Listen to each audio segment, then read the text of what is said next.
gracias por estar en Conexiones, doctora Neila Pardo. Es un honor para nosotros que pueda contar con el tiempo para el programa. Muchas gracias por aceptar esta entrevista.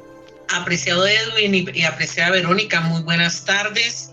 Les agradezco a los dos y a toda la audiencia que nos acompaña en este espacio, de manera muy especial a los colegas y estudiantes de la Universidad Intercultural del Estado de México y al público que nos acompaña en este programa, que es muy conocido por todos ustedes, Desarrollo y Buen Vivir. Muchas gracias por esta invitación, mil gracias por la oportunidad que me ofrecen y con todo gusto me pongo a su disposición para que conversemos en torno a los temas de nuestro interés.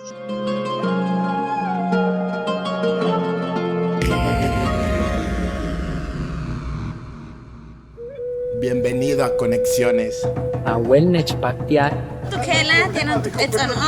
Escucha tus raíces. Esto es Conexiones, entretejiendo culturas y saberes.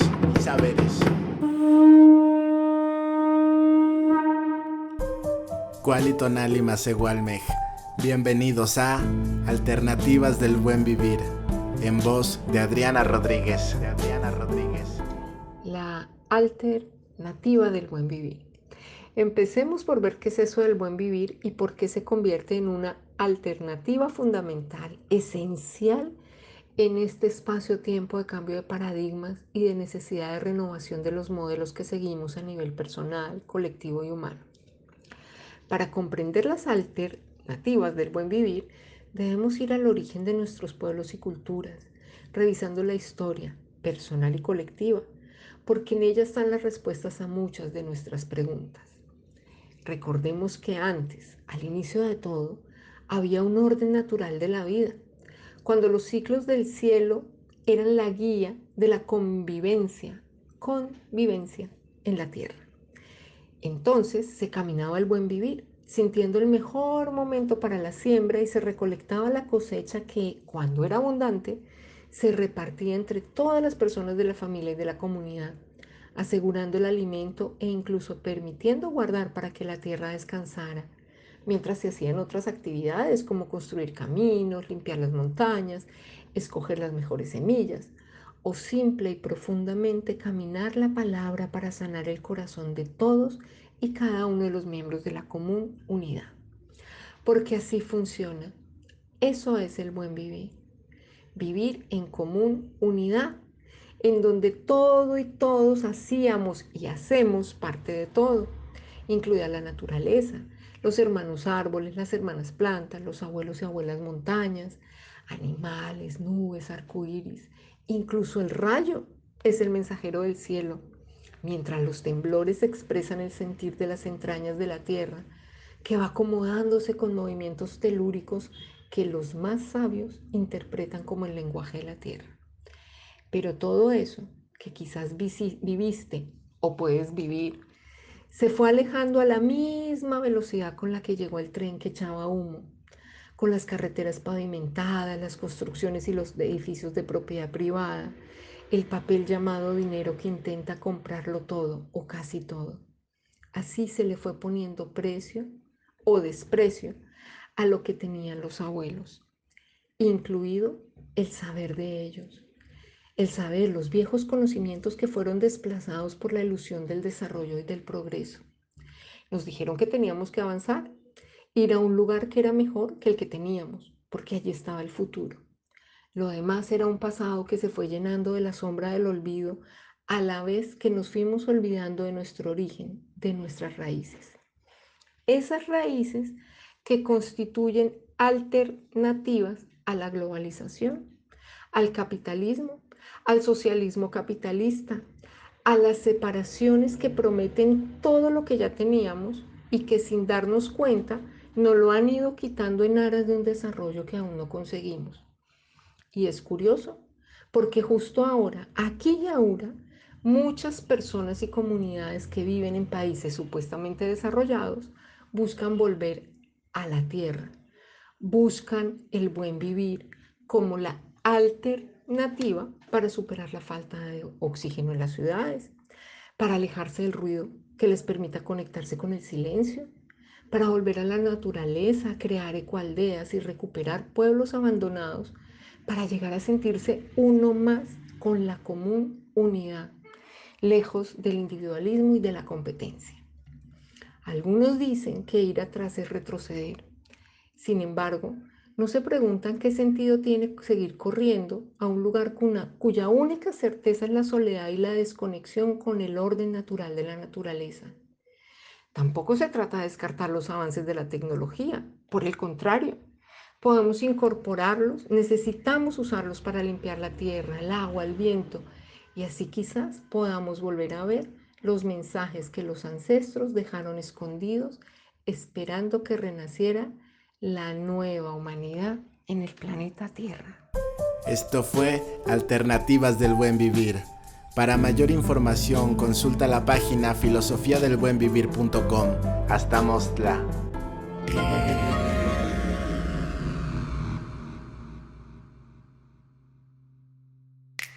La doctora Neila Graciela Pardo Abril es doctora en Filología Lingüística Española por la Universidad Nacional de Educación a Distancia, UNED, España.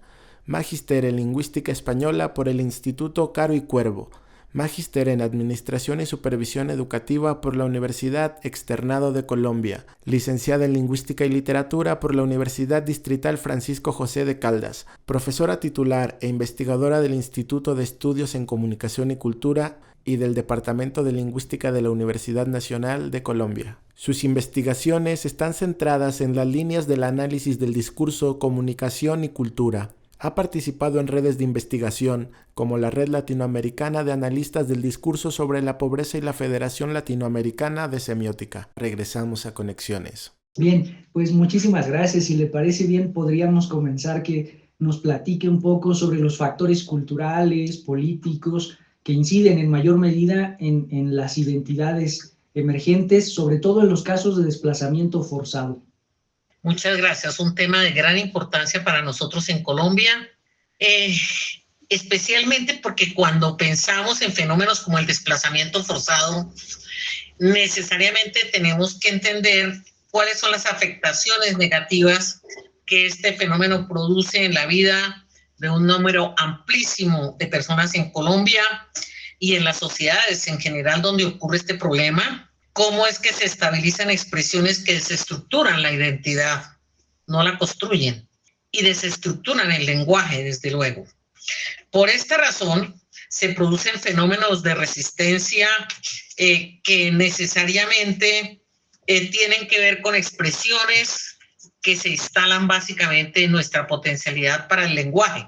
Estoy pensando en este momento, por ejemplo, ¿por qué aparecen grafitis en las ciudades a propósito de estos fenómenos o expresiones artísticas muy diversas?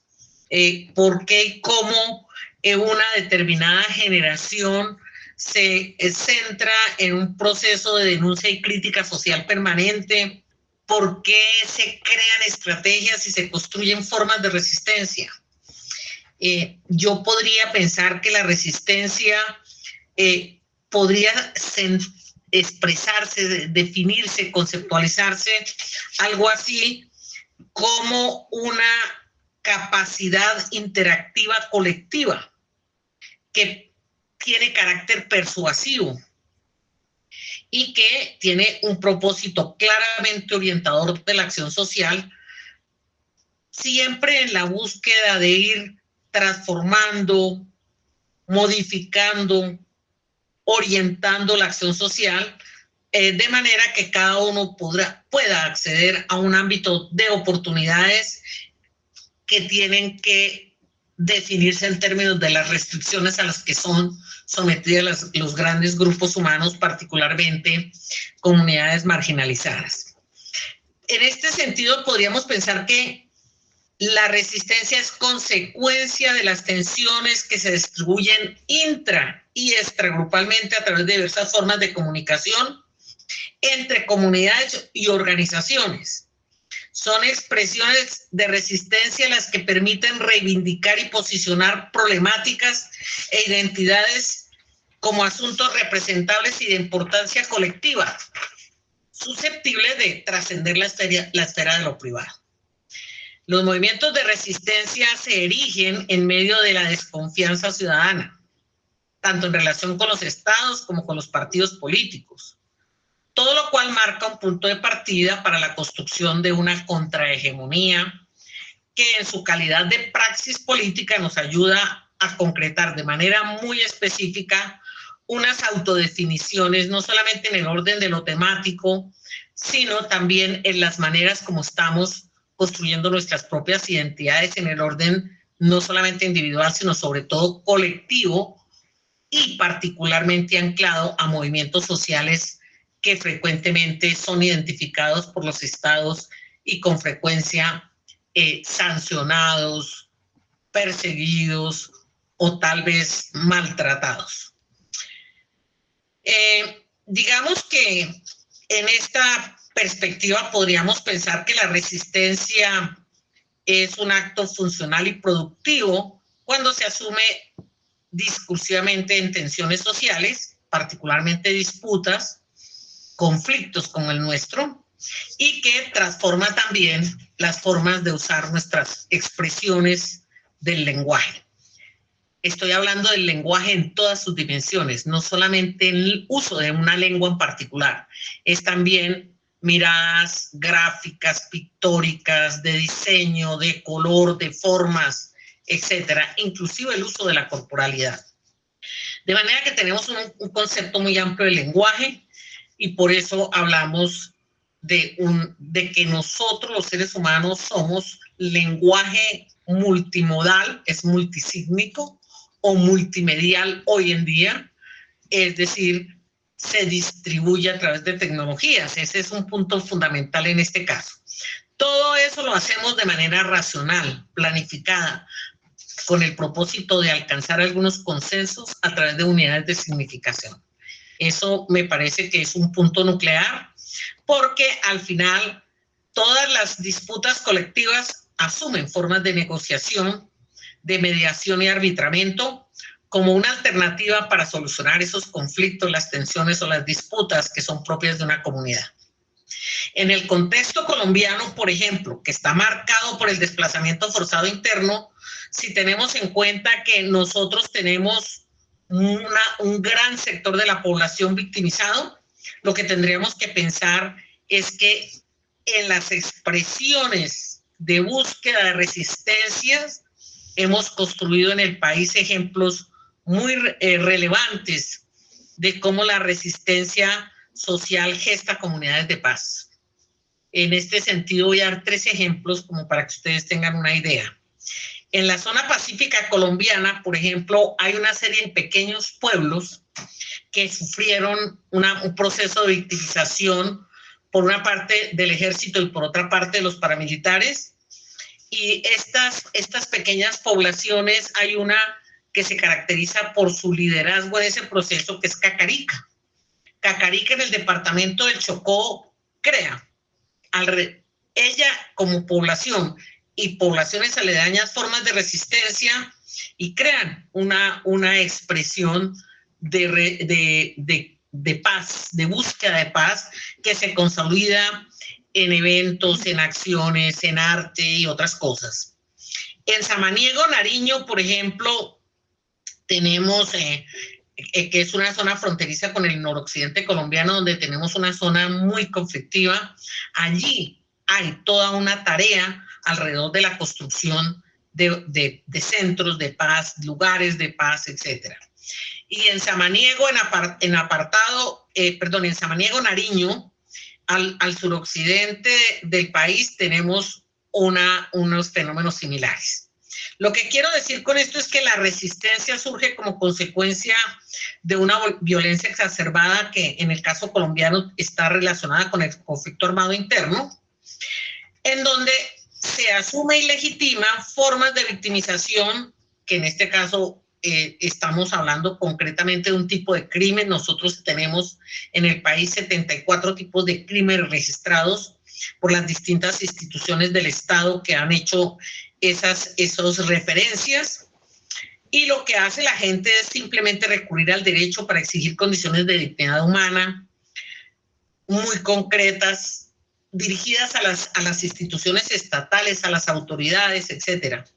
Se trata de una resistencia legítima que tiene como base normas legales, que tiene como base la búsqueda de objetivos que dan por sentado un orden práctico y formal existente, tanto en el orden estatal como organizativo, de manera que es una resistencia que está formulada con respecto a normas, reglas existentes y al reconocimiento de esas normativas, de esos principios orientadores de la convivencia social.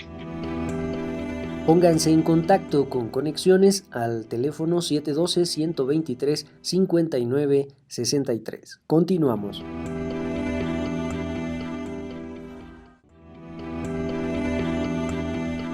Escríbenos conexiones.ci@uyem.edu.mx. Continuamos. La leyenda del puerco salvaje. La cola del diablo. Así suele conocerse a un tramo de calle aquí en San Cristóbal de las Casas, un lugar ubicado en el barrio del Cerrillo, en donde termina la calle Doctor Navarro y comienza la avenida Yajalón. En este barrio se contaba la leyenda del puerco salvaje. Doña Macrina Ballinas era su dueña. Lo había comprado a un hombre de Cuxtitali, pero a diferencia de los demás, el suyo no engordaba con el achihual que comía. El animal era negro y salía por las noches a caminar a las calles del barrio para espantar y morder a la gente que se encontraba. Los vecinos comenzaron a temerle, pues creían que aquel puerco era en realidad el demonio y que vivía entre ellos. Se reunieron buscando asesinarlo, aunque solo alcanzaron a lastimarle una pierna. Cuando doña Macrina vio a su puerco herido, pidió a su esposo matarlo. Solo al probar su sabor, se dieron cuenta de que el cuxitalero no les había vendido un puerco, más bien les había vendido un jabalí, uno de aquellos que se adherían a las manadas de puerco que traían de la selva. Así lo contaba don Rafael Narváez. Texto extraído del perfil Ari Uriel en Facebook. Para los colores de la voz, Diego Álvarez. Esta es una producción radiofónica del programa Los Colores de la Voz de la Universidad Intercultural de Chiapas.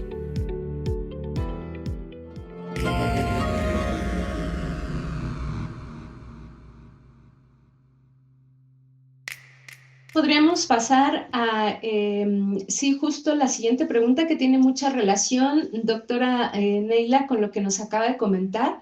Y justamente desde el caso de Colombia, ¿cuáles han sido las principales expresiones que han funcionado como mediadoras sociales, pero de acuerdo en el contexto cultural también, para hacer frente a la violencia sistemática que nos comenta?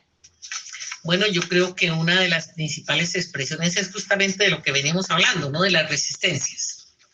Digamos que en Colombia hay muchas expresiones de resistencia. Me voy a referir a un ejemplo que estoy trabajando muy recientemente y que tiene que ver con los murales en las ciudades, en los pueblos, en las veredas, etcétera. Yo diría que los murales son parte de las expresiones de resistencia pacífica ante la violencia sistemática del Estado, de los paramilitares, de las guerrillas, de los grupos criminales anclados al narcotráfico y otros tipos de organizaciones criminales que tenemos en este país. De manera que, digamos que esas expresiones de resistencia son unidades semiótico-discursivas, construidas sígnicamente como una unidad de significado. A eso me refiero con semiótico-discursivas. Son muchos signos entretejidos. Pensemos un mural puede incluir uso de lengua, una expresión, un nombre, un pequeño fragmento de un poema, etc. Pero es un diseño gráfico a color. Entonces tenemos imagen, colores, formas, representaciones gráficas que pueden estar acompañadas de lengua y en algunas oportunidades pueden haber otro tipo de expresiones que están relacionadas con cosas como, por ejemplo, la presencia de flores que dejan un aroma, y entonces cuando regresas a ese lugar recuperas ese aroma que te pone en contacto con ese mural. De suerte que se trata de entender cómo esas unidades semiótico-discursivas tienen unos significados que le dan sentido al carácter urbano de donde se producen y se interpretan esas unidades de significación. Digamos que estas expresiones construyen narrativas en esa doble perspectiva que estoy tratando de ejemplificar.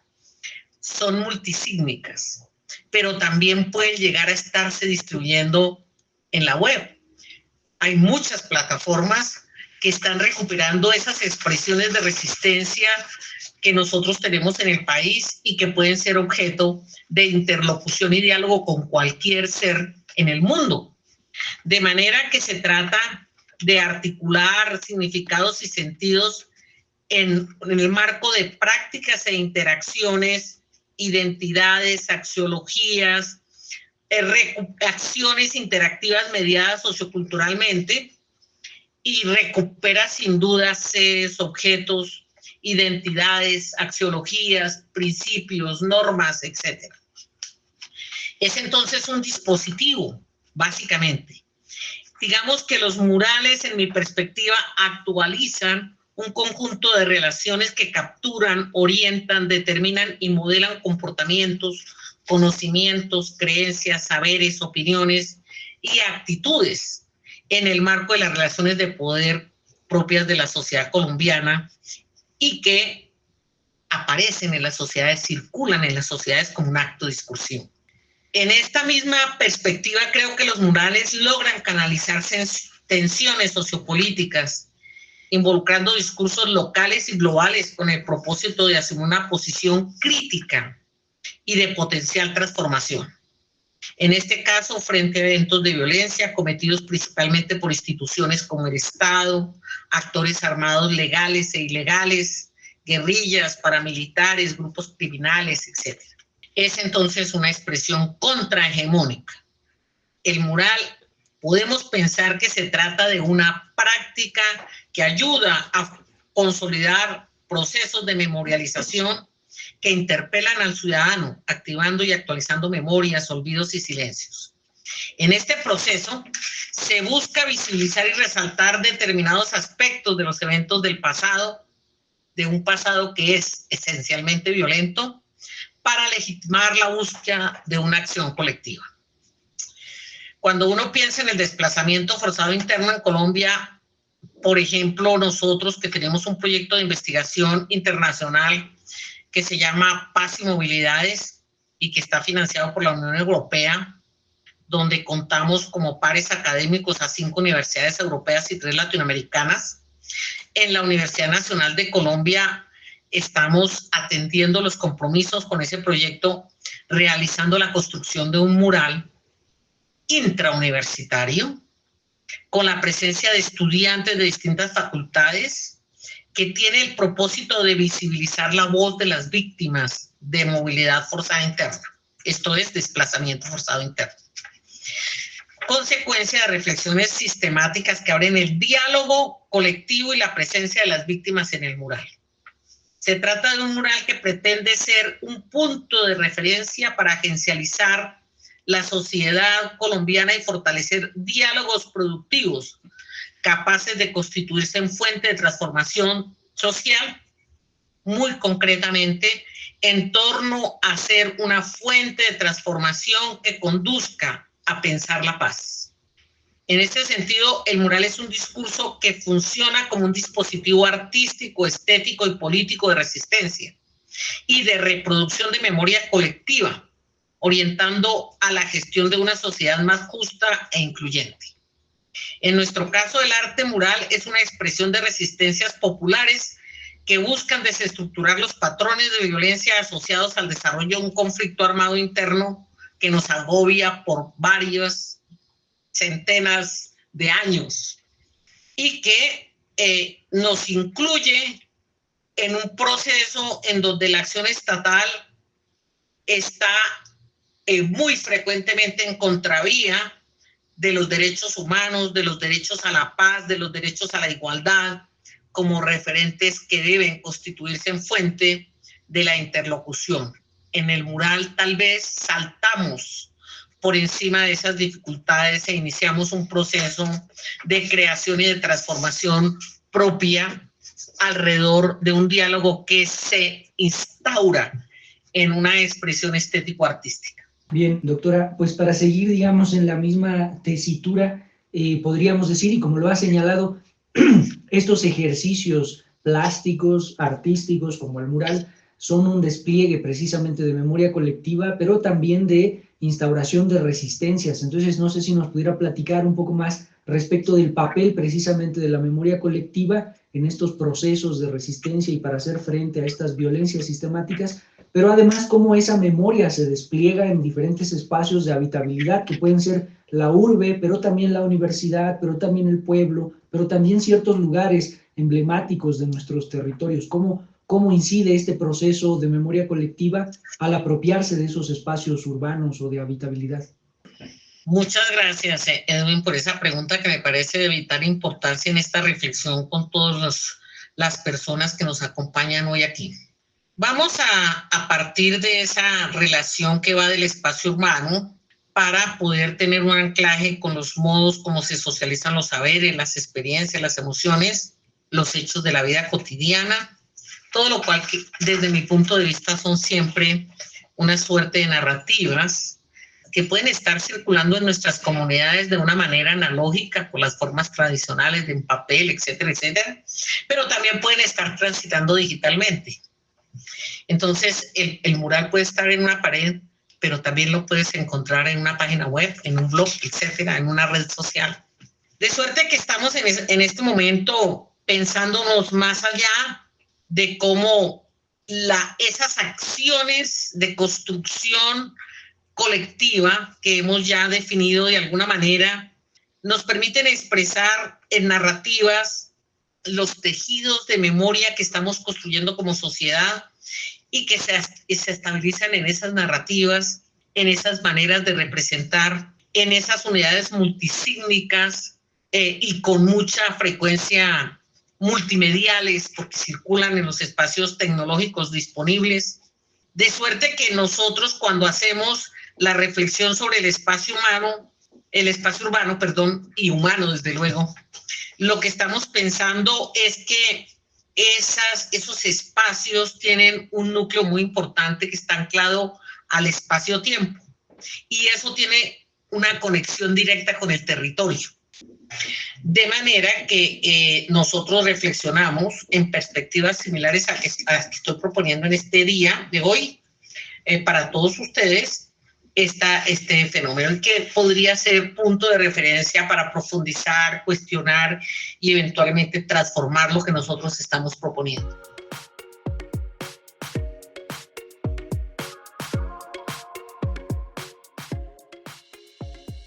Hola, mi nombre es Jair Lobato Nájera y en esta primera emisión hablaremos del concepto de salud.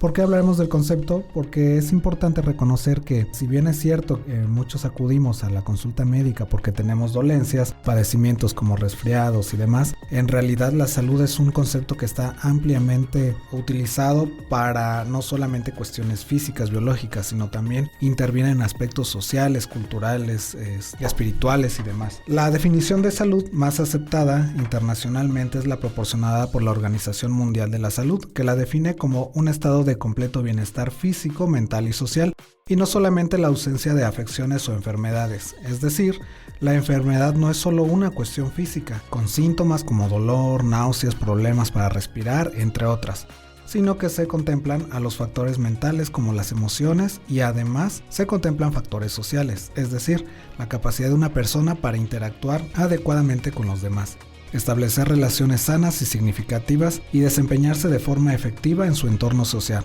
Por esto podemos decir que la salud es un concepto integral que implica la participación de diversas áreas de la salud. Y en esta ocasión quiero hacer énfasis en el componente social, un componente que es igual de importante que la salud física, puesto que es muy común observar a diversos pacientes que se perciben enfermos físicamente, pero que al buscar curarse únicamente con medicamentos no logran encontrar sanación, provocando no solo el malestar a largo plazo con posibles complicaciones, sino un considerable gasto económico que puede llegar a afectar no solo a los pacientes, sino a su núcleo familiar, sin tomar en cuenta el desgaste emocional que todo esto provoca. Para tal situación se han descrito los determinantes sociales de la salud, las cuales son condiciones en las que las personas nacen, crecen, viven, trabajan, envejecen, incluyendo el sistema de salud. Algunos de estos determinantes sociales son el nivel de ingresos económico, la educación, las condiciones laborales, el acceso a servicios de salud, vivienda, raza, ambiente, cuestiones biológicas, entre otras. Así pues, la salud es un término integrado por una gran cantidad de factores necesarios para poder abordar nuestro estado de salud de forma objetiva, atenderlo a tiempo y evitar complicaciones, ya que en un determinante social alterado negativamente puede afectar al resto y complicar con tu estado de salud. Te recomiendo que al acudir a una cita médica consideres estos aspectos para brindar al médico la información más completa y así logren llegar de mejor forma a un diagnóstico claro y preciso. Por tu salud y bienestar, infórmate y cuídate. Esta es una producción radiofónica del programa Los Colores de la Voz de la Universidad Intercultural de Chiapas. Pónganse en contacto con Conexiones al teléfono 712-123-5963. Continuamos.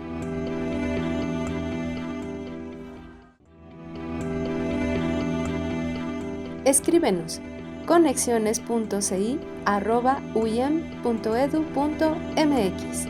Continuamos. Poema, tu nombre. A veces cuando escucho tu nombre me vuelvo un sinfín de emociones. Quisiera decirte que la ausencia que me dejas es más grande que la soledad que la acompaña, pero tu ausencia y la soledad no podían ser sin la otra. La soledad era tu sola ausencia. En esta vida no pude hacer lo que hubiera querido. Algo tan simple como tomar tu mano a cualquier hora, algo tan mundano como abrazarte en las madrugadas. Ahora por las madrugadas lo único que me queda de ti es un recuerdo y la insaciable sed que me dejaste. Quisiera darme la vuelta en la cama y despertar sabiendo que no fue más que una simple pesadilla, que estás a mi diestra calentándome con la hoguera de tus infinitos brazos, de tus dulces labios y todo tu cuerpo. No te acepto así, lejos de mí, con la abstinencia que tengo de ti, con la pesadez de que algo me falta, y todo lo que me falta eres tú a cada instante, y tu voz feroza que alumbraba mi camino.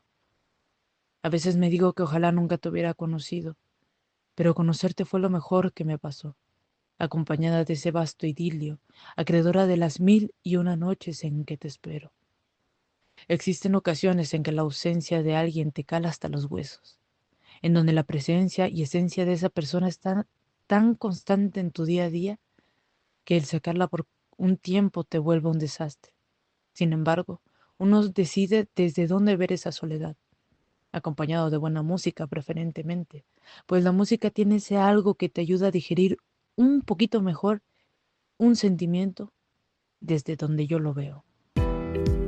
Esta es una producción radiofónica del programa Los Colores de la Voz de la Universidad Intercultural de Chiapas.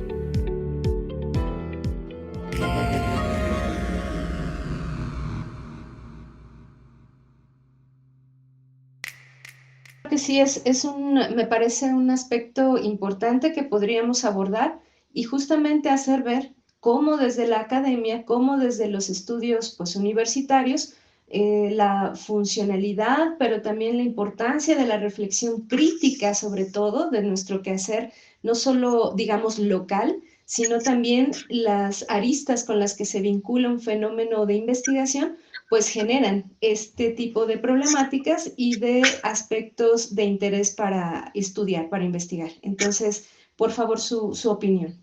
Bueno, creo que no se trataría ya de una opinión, sino simplemente de, como docente universitaria, decirle a los compañeros que leernos, interlocutarnos y cuestionar nuestras propias reflexiones se vuelve un asunto prioritario en nuestra América Latina. Es la única manera de construir esa independencia epistémica que necesitamos para poder transformar nuestro continente y cada uno de nosotros, nuestros países, en nuestros lugares de pertenencia más concreta, en nuestro espacio-tiempo. De suerte que efectivamente, solo en la medida en que hagamos este tipo de diálogos podemos pensarnos más allá de lo que está establecido, preformado, de alguna manera impuesto por la velocidad de las maneras como otros definen los futuros de América Latina. Y en ese sentido, las autonomías, las identidades, las capacidades para autorreflexionarnos se vuelven esenciales. Así de que es apenas una invitación. Pues muchísimas gracias, doctora Neila Pardo, por acompañarnos en este proceso reflexivo. ¿Acaso valdría la pena cerrar con la importancia que en este tipo de investigaciones tiene o reviste, por ejemplo, el pensar estos fenómenos desde la perspectiva semiótica? ¿Cuál es como la perspectiva que usted tiene, valga la redundancia, respecto de mirar el mundo semióticamente para este tipo de problemas de investigación? Bueno, debo contarte que aquí en Colombia, con el equipo de trabajo que nosotros tenemos en la Universidad Nacional, que es un equipo de investigación de jóvenes investigadores que tiene ya casi 20 años de existencia, hemos venido transitando distintos posicionamientos epistémicos. Yo recuerdo que por los años 80 empezamos ya a pensar que era necesario mirarnos desde una perspectiva crítica en la lengua. En los años 90 empezamos a pensar que había que hacerlo en perspectiva más crítica. En los años 90, a mediados de los 95, por ahí, estábamos pensando que es que el problema del discurso supera el puro uso de lengua. Y entonces empezamos a tener problemas porque no somos los especialistas en lenguaje, no somos expertos en todos los sistemas sísmicos. Y empezamos a estudiar semiótica. Entonces, en esta perspectiva hicimos un tránsito poco a poco y entramos ya en esta década de los 2000 a los estudios críticos del discurso multimodal y multimedial.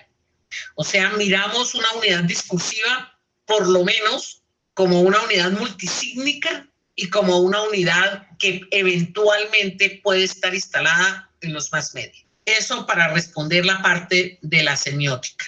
No sé si me preguntaste algo más o hasta ahí quedaría contestada la pregunta.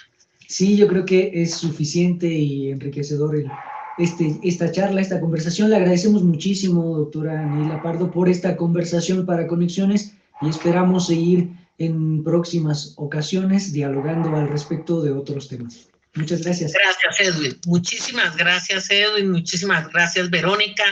Gracias a nuestros interlocutores virtuales, sonoros, en los distintos lugares del planeta donde puedan estarnos escuchando y con quien creamos hoy un diálogo que esperamos se constituyan en muchas preguntas. Y bueno, esperamos tener, como lo acaba de señalar Edwin, otros momentos para otras conversaciones. Muchas gracias. Gracias, doctora. Pues sin duda un gusto dialogar con usted, escucharla pues también así de manera cercana, un placer. Muchas gracias y confiamos en que este encuentro les haya llenado las expectativas que tenían a propósito de este encuentro y confío que en una próxima oportunidad podamos avanzar en temas igualmente importantes para nuestros estudiantes, que es la comunidad que más nos interesa y nuestros colegas, desde luego, que podamos abrir diálogos, crear redes, formular propuestas, etc. Muchas gracias. Pues muchas gracias, doctora. Estamos en comunicación y que tenga muy buena tarde. Temazcali, una forma de vida.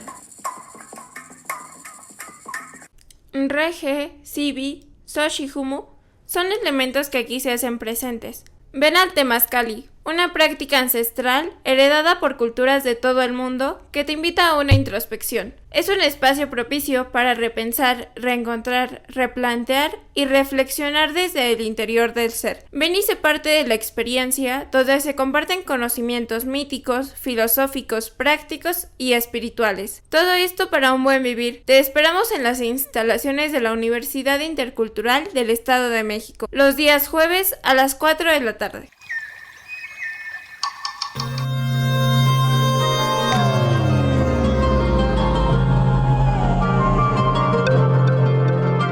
Esto ha sido todo por la emisión del día de hoy. Tlazocamati Huelmillac Octeipa.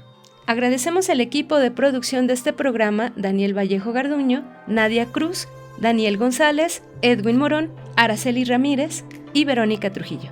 Hasta la próxima.